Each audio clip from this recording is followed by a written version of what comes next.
Assalamualaikum warahmatullahi wabarakatuh. Waalaikumsalam warahmatullahi wabarakatuh. Bismillahirrahmanirrahim. Alhamdulillahi rabbil alamin. Wabihi nasta'in ala umurid dunya waddin. Wassalatu wassalamu ala ashrafil anbiya wal mursalin. Sayyidina wa maulana Muhammadin wa ala alihi wa ashabihi ajma'in. Wala hawla wala quwwata illa billahil aliyyil azim. Subhanaka la ilma lana illa ma 'allamtana innaka antal alimul hakim. Allahumma anfa'na bima 'allamtana wa 'allimna ma yanfa'una wa zidna ilman nafi'a. Amin ya rabbal alamin. Bapak Ibu hadirin wal hadirat rahimakumullah. Alhamdulillah puji syukur kita panjatkan kehadirat Allah Subhanahu wa taala atas segala karunia nikmat-Nya. Salawat dan salam semoga senantiasa terlimpahkan kepada junjungan kita Nabi Muhammad Sallallahu Alaihi Wasallam, kepada keluarganya, sahabat-sahabatnya, dan para pengikutnya yang senantiasa mengikuti sunnah-sunnahnya sampai hari kiamat. Semoga kita, keluarga kita, anak keturunan kita tergolong umatnya Nabi Muhammad Sallallahu Alaihi Wasallam dan nantinya akan mendapatkan syafa'atul uzmah fi yaumil qiyamah. Amin ya rabbal alamin. Bapak Ibu hadirin wal hadirat rahimakumullah. Alhamdulillah sore hari ini kita diberikan kesempatan oleh Allah Subhanahu wa taala untuk melanjutkan kajian kitab Arba'in Nawawi. Insyaallah sore hari ini kita sampai pada hadis yang kelima.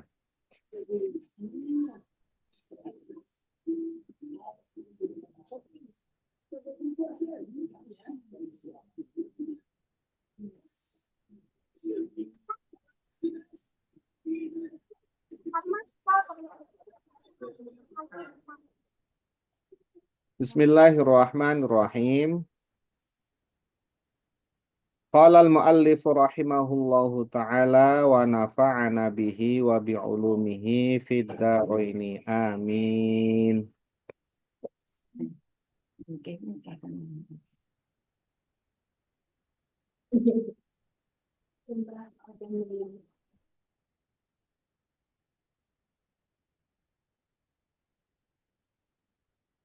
Al-hadisul khamisu, hadis yang kelima.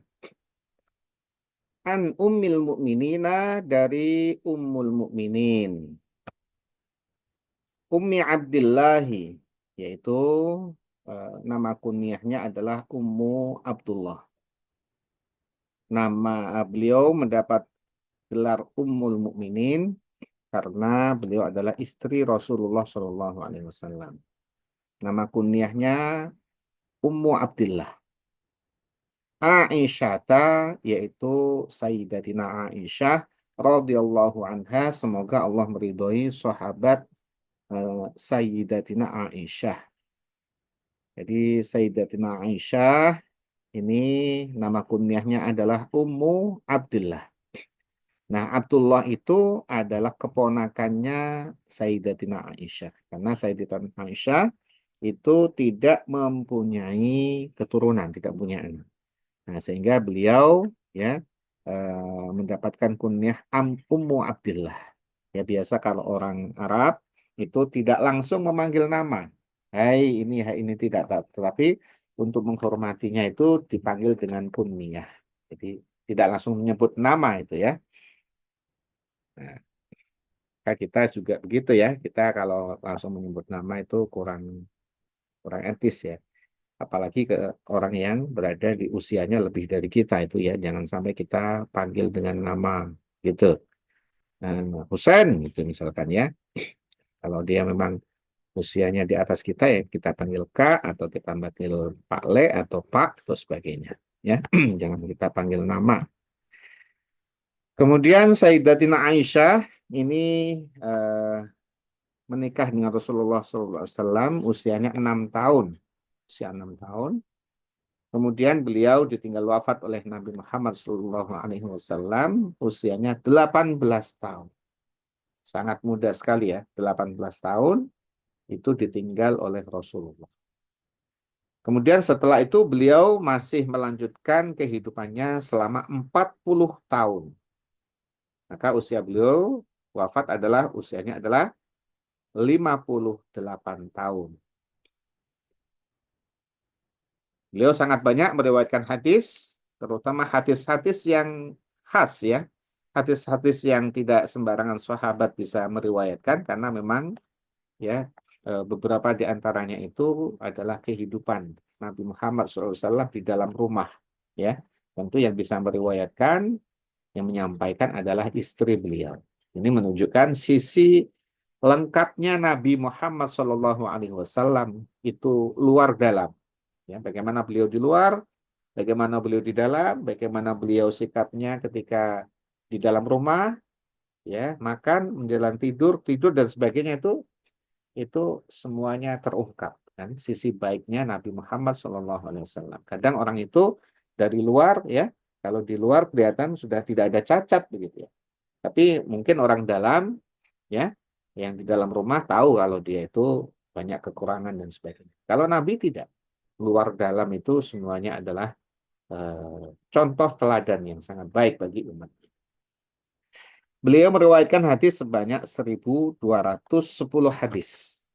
Ini sekilas tentang Ummu Abdillah, Aisyah. Nah, dijuluki atau nama kunyahnya adalah Ummu Abdillah karena Abdullah ini adalah keponakan beliau. Jadi Abdullah ini adalah putranya Asma binti Abu Bakar. Ya, ini adalah saudari beliau. Asma binti Abu Bakar menikah dengan sahabat Zubair bin Awam, melahirkan Abdullah bin Zubair bin Awam. Nah, ini kunyah dari Sayyidatina Aisyah. Qalat berkata Sayyidatina Aisyah, qala Rasulullah sallallahu alaihi wasallam, bersabda Rasulullah sallallahu alaihi wasallam, man ahdatsa fi amrina hadza ma laisa minhu fahuwa raddun. Man siapa saja, barang siapa, ahdatsa yang membuat baru atau yang mengada-ada, membuat hal-hal baru fi amrina dalam urusan kami, hadza ini yaitu urusan agama ini, agama Islam, membuat hal-hal baru dalam agama Islam, ma laisa minhu yang bukan darinya ya, bukan dari amrina gitu ya. Jadi membuat urusan-urusan tentang agama yang tidak dari kami, tidak berasal dari Islam itu sendiri, fahuwa raddun, maka ya yang dibuat-buat baru itu, yang dibuat orang tadi itu adalah tertolak. Maka dia tertolak. Jadi ya, ini perkara bid'ah. Perkara yang mengada-ada dalam urusan agama yang sudah ditentukan oleh Nabi Muhammad SAW ya sebagai asyari, ya, sebagai utusan Allah. Jadi yang mengatur agama ini adalah Allah, kemudian melalui utusannya Nabi Muhammad SAW. Itu sudah ditentukan, kemudian dibuat-buat hal yang baru. Ya, sholat ditentukan, wajibnya 5 waktu. Diada-adakan. 5 waktu kayaknya keberatan nih, jadikan 3 saja. Maka itu bid'ah. Sholat subuh yang 2 rakaat, kemudian diubah-ubah. Subuh itu kan saat kita bangun, butuh pergerakan yang banyak supaya semangat. Kalau gitu supaya semangat, sholat subuh jangan 2 rakaat, ya minimal 4 rakaat misalnya. Maka itu adalah bid'ah. Nah, sehingga hadis ini sangat penting sekali ya, sangat penting sekali untuk membentengi agama Islam ini dari upaya-upaya yang merobek-robek agama Islam ini, merusak tatanan Islam ini.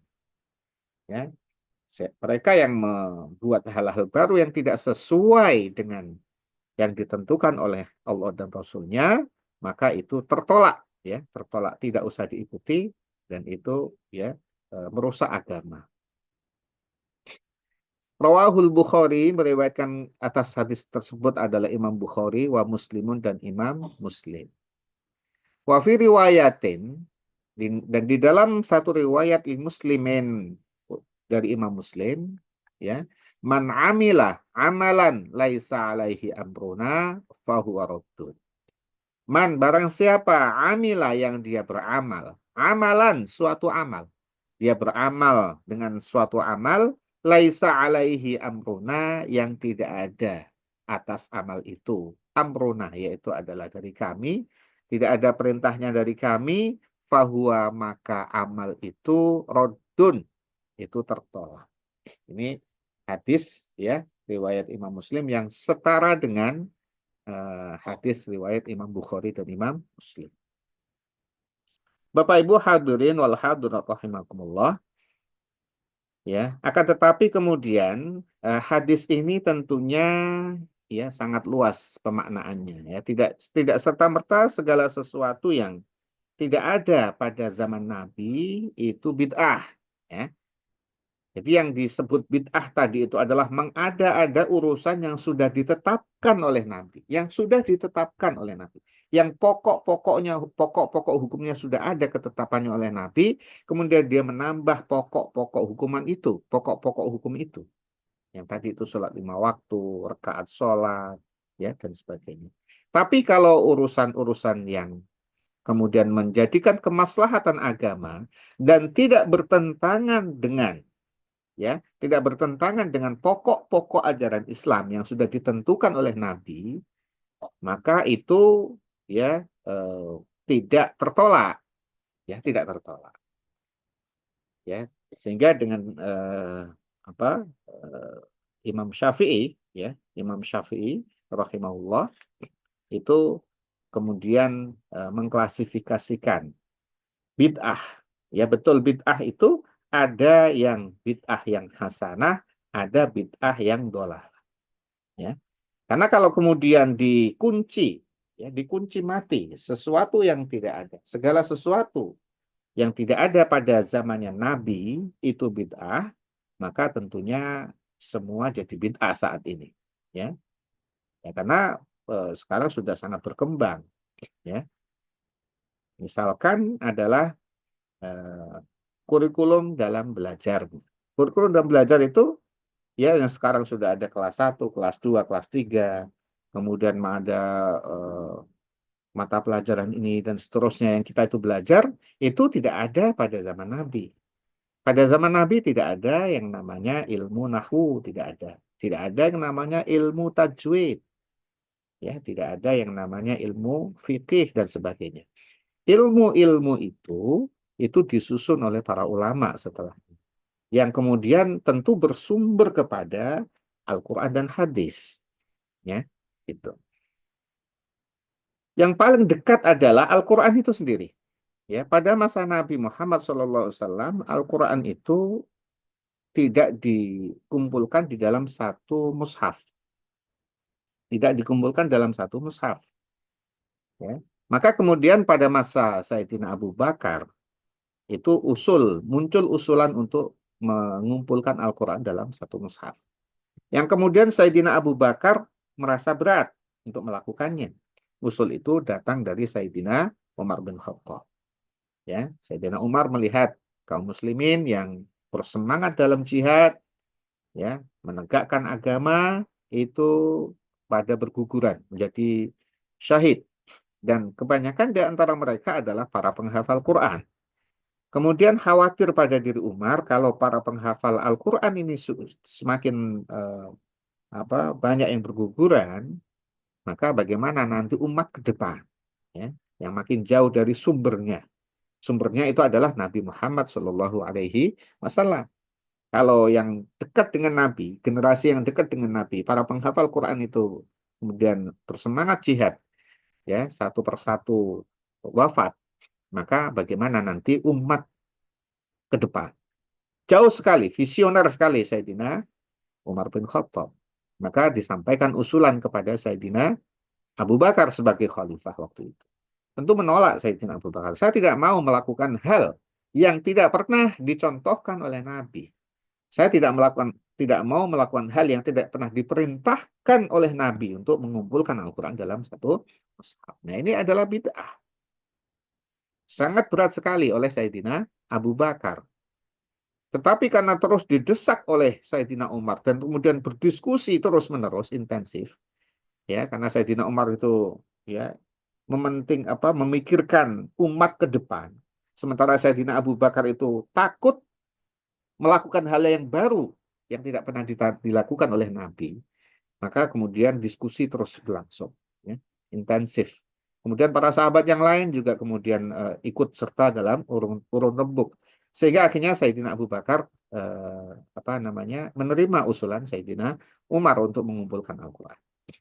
Dan ketika beliau membentuk tim yang diketuai oleh Sayyidina Zaid bin Sabit, maka Zaid bin Sabit ketika diberikan amanah untuk memimpin itu, awalnya juga menolak. Ini perkara berat sekali. Ya. Sungguh bagiku lebih mudah untuk memindahkan bukit. Ya, bukit dipindahkan dari satu tempat ke tempat lain, nantinya tanahnya diambil sedikit demi sedikit untuk dipindahkan. Itu bagiku lebih aku pilih ya daripada aku melakukan tugas ini. Tetapi karena ini adalah tugas ya dari khalifah ya sebagai pengganti Nabi Muhammad SAW yang harus ditaati, maka dilaksanakan oleh Zaid bin Sabit beserta timnya.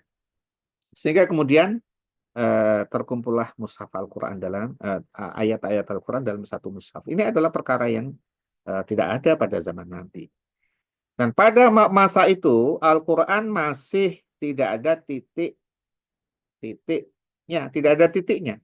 Harokatnya apalagi, ya masih tidak ada titik dan harokatnya. Tapi masih bisa dibaca karena yang membaca adalah mereka-mereka yang hafal atau setengah hafal Al-Quran. Jadi kalau orang itu hafal Quran, maka melihat rangkaian kata yang tidak ada harokatnya atau tidak ada titiknya itu masih bisa membacanya karena hafal. Ya. Nah kemudian zaman bergulir sampai ke Sayyidina Utsman, ya sudah puluhan tahun, ya Sayyidina Umar juga sudah wafat, kemudian Sayyidina Utsman, maka kemudian makin berkembang itu, makin jauh, makin bacaan-bacaan itu makin beragam. Akhirnya kemudian ijtihad Sayyidina Utsman untuk mencari ahli lughah, ahli bahasa agar membuat rumusan-rumusan supaya kemudian ya tidak makin kemana-mana. Maka kemudian ada titik satu ya di bawah itu ba, titik dua di atas itu ta, titik tiga itu sa dan sebagainya. Penambahan titik-titik itu adalah ijtihad ulama, ijtihad ulama. Tentu ini adalah sesuatu yang tidak pernah ada pada zaman Nabi. Dan ini adalah bid'ah. Ya.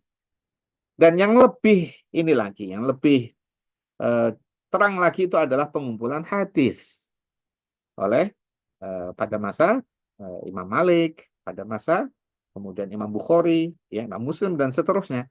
Yang saat Nabi Muhammad SAW itu masih hidup, bahkan Nabi melarang untuk menuliskan hadis. Ya, ini larangan Nabi. Kalau Al-Quran, ayat-ayat Al-Quran silakan ditulis di dalam lembaran-lembaran, di dalam tulang belulang dan sebagainya. Tetapi untuk hadis, ucapan-ucapan beliau, sabda-sabda beliau itu dilarang untuk ditulis. Cukup dihafalkan saja, supaya membedakan nanti ini ayat Al-Quran, ini bukan. Kalau ayat Al-Quran itu ditulis, tapi kalau hadis jangan ditulis. Nah ini oleh ijtihad para ulama setelah masa sahabat, ini ditulis. Ya, dikumpulkan dalam satu kitab. Sehingga ada kitab Bukhari, kitab Muslim, dan seterusnya. Ini adalah ijtihad. Maka tentu ini adalah bid'ah. Yang apabila dihukumi ini adalah bid'ah dolalah, maka tentu salah semua itu para ulama. Ya. Para mujtahid salah semua itu. Dan apabila itu dilakukan, kita tidak akan mendapatkan ya warisan ilmu ini. Ya. Itu apa? Hazanah keislaman ini tidak akan sampai kepada kita kalau para ulama tidak mau berijtihad seperti ini. Maka kemudian betul ya Imam Syafi'i yang mengklasifikasikan ada bid'ah itu yang hasanah. Apabila apa? Sesuatu yang memang tidak ada pada masa Nabi, tetapi itu adalah al-khair, itu adalah kebaikan, ya, dan itu tidak bertentangan dengan syariat, maka itu adalah bid'ah hasanah.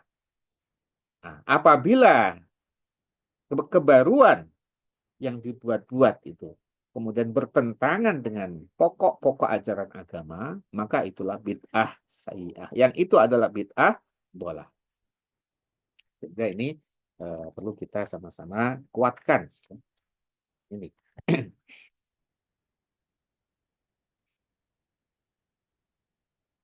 Al-haditsus sadisu, hadis yang keenam. An Abi Abdullah An-Nu'mani ibni Bashir. Dari sahabat Abu Abdullah. Nama kunyahnya adalah Abu Abdullah. An-Nu'man. Adalah Nu'man ibni Bashirin, putranya Bashir. Sahabat Nu'man bin Bashir. Ini termasuk sahabat muda. Ya.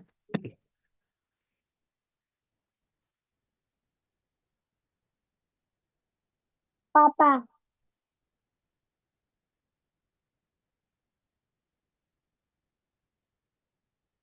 Sahabat Nu'man bin Bashir ini adalah satu sahabat yang lahir pertama kali ketika Rasulullah sesudah hijrah dari golongan Ansor.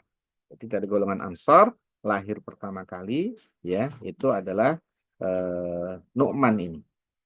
Yaitu pada 14 bulan setelah Rasulullah hijrah ke Madinah. Sehingga ketika Rasulullah SAW wafat, usia dari Nu'man bin Bashir ini baru 8 tahun. Ya, 8 tahun itu kelas kelas 2 SD ya, atau kelas 3 SD. Itu sudah menjadi ulama. Maka luar biasa sahabat Nabi ya. 8 tahun, maka belajarnya kapan kepada Nabi? Ya itu tadi. Ya, ketika Rasulullah hijrah ke Madinah 14 bulan lahir beliau, kemudian ya mengalami masa kecil, dan ketika Rasulullah wafat usianya baru 8 tahun. Ya, tapi sudah menjadi salah seorang ulama.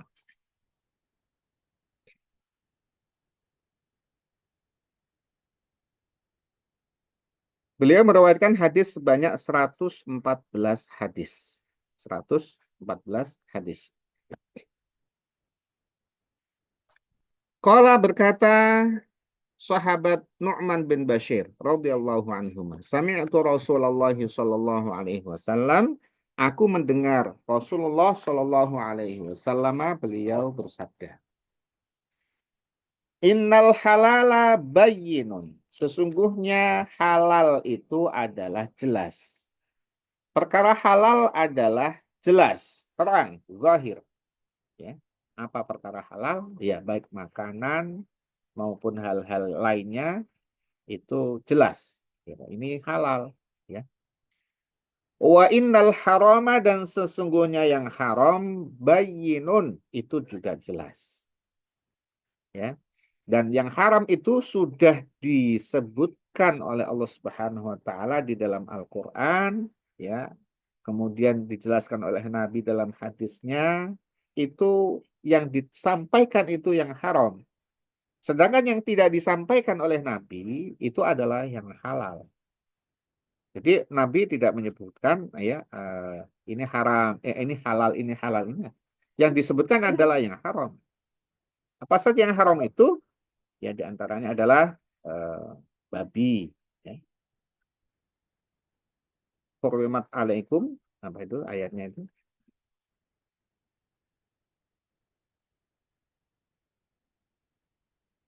Jadi coba kita cari dulu.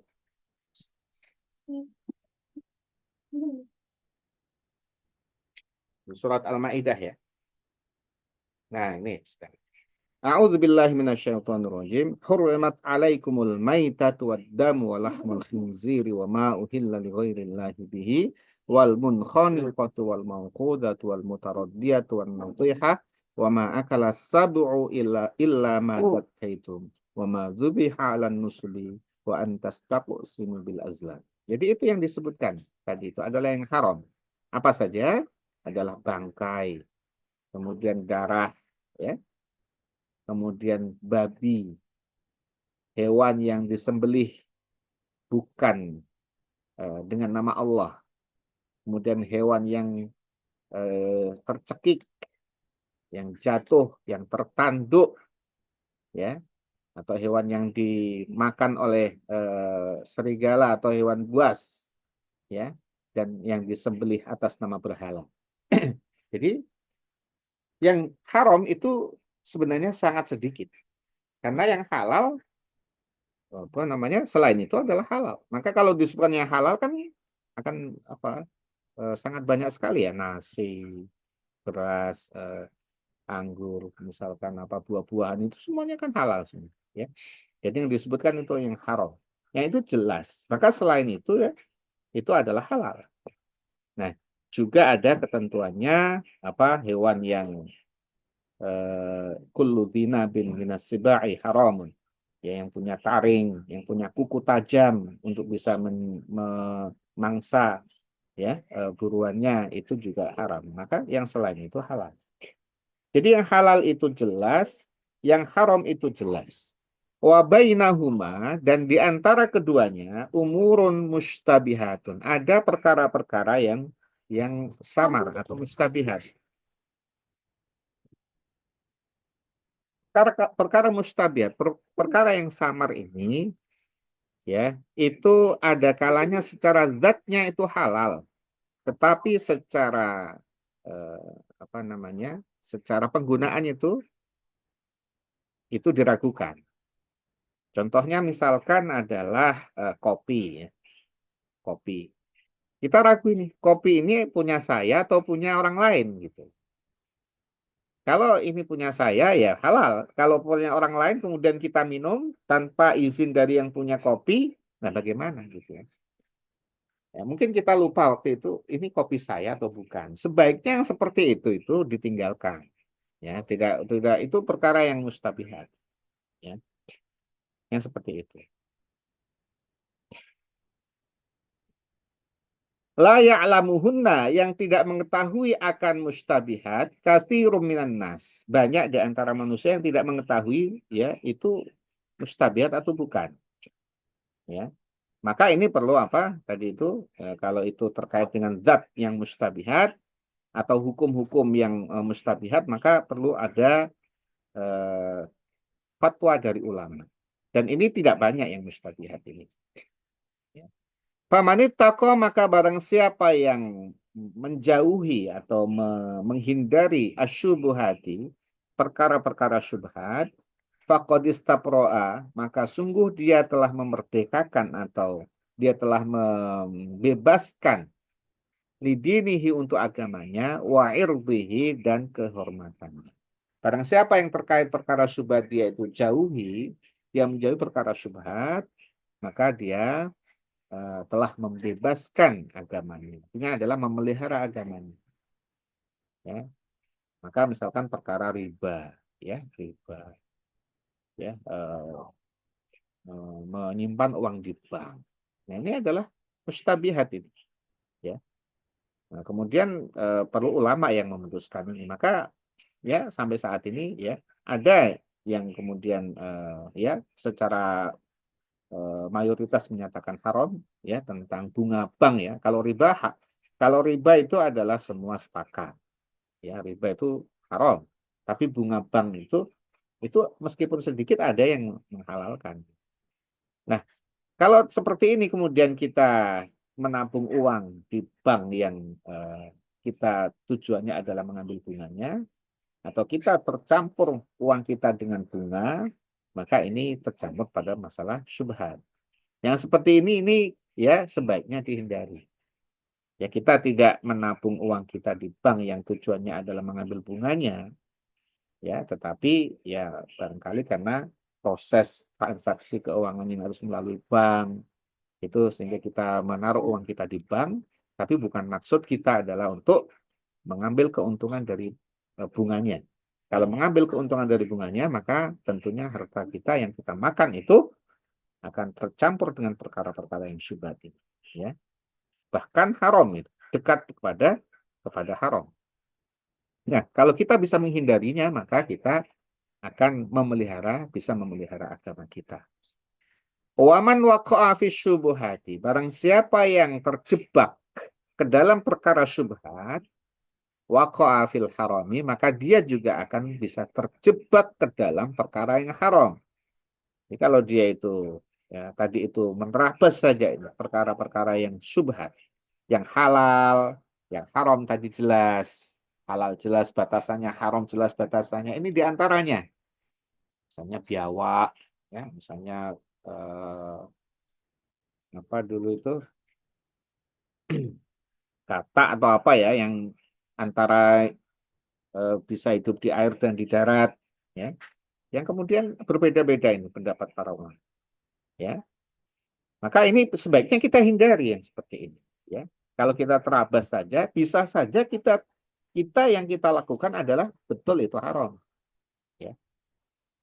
Sebaiknya seperti itu kita hindari. Bisa hidup di dua dua alam itu haram.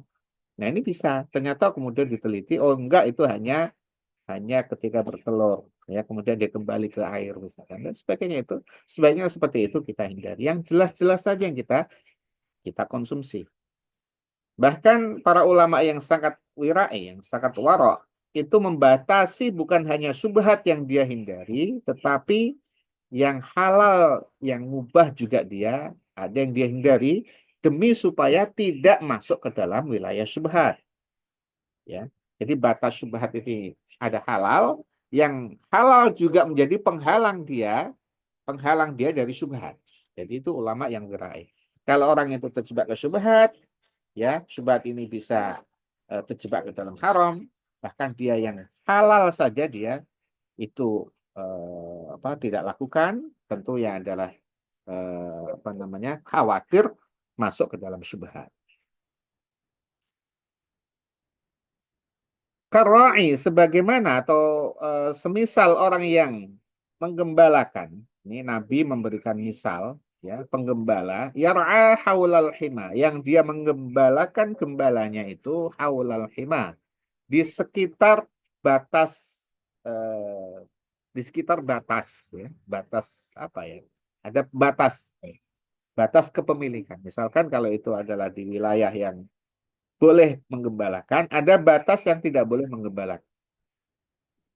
Nah, kemudian orang ini menggembalakan hewannya di sekitar batas itu, kambing misalkan atau apa, di sekitar batas. Tentunya adalah satu ketika kambingnya itu bisa juga merobos ke dalam batas itu, yang akan timbul masalah, gitu ya. Jadi permisalan Nabi seperti itu. Orang yang mengkonsumsi syubhat, melakukan perkara syubhat, itu seperti orang yang menggembalakan gembalaannya di sekitar batas. Batas. Yushiku, yang hampir saja ayarta, hewannya itu merambah fihi, ke dalam batas tadi, ya. Itu berarti kan satu ketika bisa masuk, ya. Entah kepleset, entah suka mengejar sesuatu sehingga merobos ke sana, kan jadi masalah nanti, ya. Ala wa inna likulli malikin hima. Ingatlah sesungguhnya setiap raja, atau setiap orang yang berkuasa itu hima, mempunyai batasan, batasan wilayah. Azam, azam, azam. Jangan di situ. Jadi ingatlah bahwa sesungguhnya setiap penguasa itu punya batasan, ya, negara, batasan negara. Jadi kalau keluar masuk batas negara tanpa izin, ya bisa masalah. Kalau raja-raja itu punya taman-taman yang tidak sembarang orang bisa masuk ke taman itu, batasan itu. Artinya itu batas supaya orang tidak masuk. Ala wa inna himallahi maharimuhu. Ingatlah bahwa sesungguhnya batasannya Allah, sengkeran itu, ya, cagarnya Allah adalah maharimuhu, adalah perkara-perkara yang diharamkan, yang Allah telah haramkan. Jadi cagar apa wilayahnya, ya, kalau Allah di dunia ini adalah yang diharamkan Allah. Yang diharamkan itu jangan didekati. Maka zina itu haram. Jelas itu zina haram. Maka jangan mendekati itu. Kalau mendekati itu bisa masuk ke dalam zina. Jangan didekati. Zina, mencuri, membunuh dan sebagainya itu adalah yang diharamkan. Babi tadi itu. Jangan dekat-dekat ke sana. Ya. Apalagi menyentuh, apalagi melakukan, ya.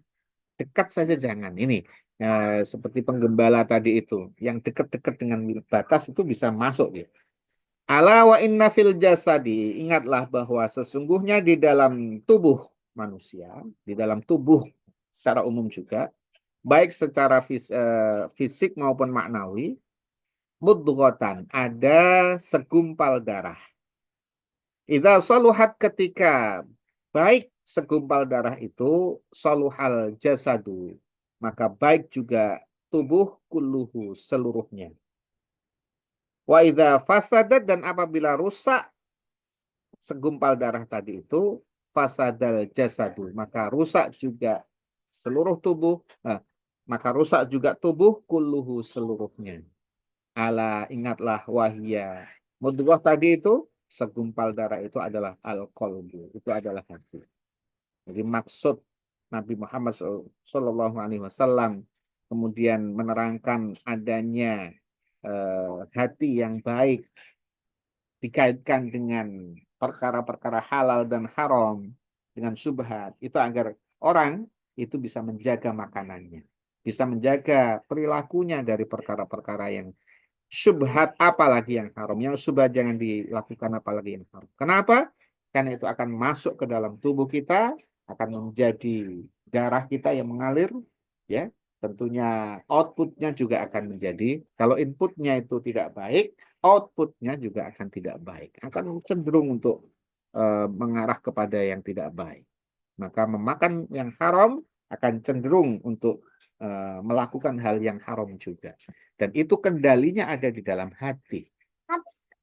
Kalau secara fisik, ya, hati atau pusat dari itu adalah al-qalbu, bermakna ya, hati yang aslinya adalah jantung ya. Kalau hati itu maknawinya ya. Jantung itu adalah pusat ya. Jadi kalau jantungnya itu sehat, maka seluruh tubuh itu akan, insya Allah akan sehat. Tapi kalau jantungnya bermasalah, ya, maka seluruh tubuh juga akan bermasalah juga. Itu karena pusatnya. Ya. Nah, kalau dimaknakan itu adalah maknawi, maka hati yang benar, hati yang baik, hati yang sehat, yang tidak ada penyakitnya. Penyakit hati apa? Di antaranya adalah iri, dengki, hasut, bakhil, ya, tamak, kemudian apa namanya, sum'ah, ya, riya, ya, ujub, takabur. Itu penyakit-penyakit hati. Kalau menggerogoti hati kita secara maknawi, bukan hati fisik ya, itu maka akan menimbulkan amal-amal yang tidak baik. Ya.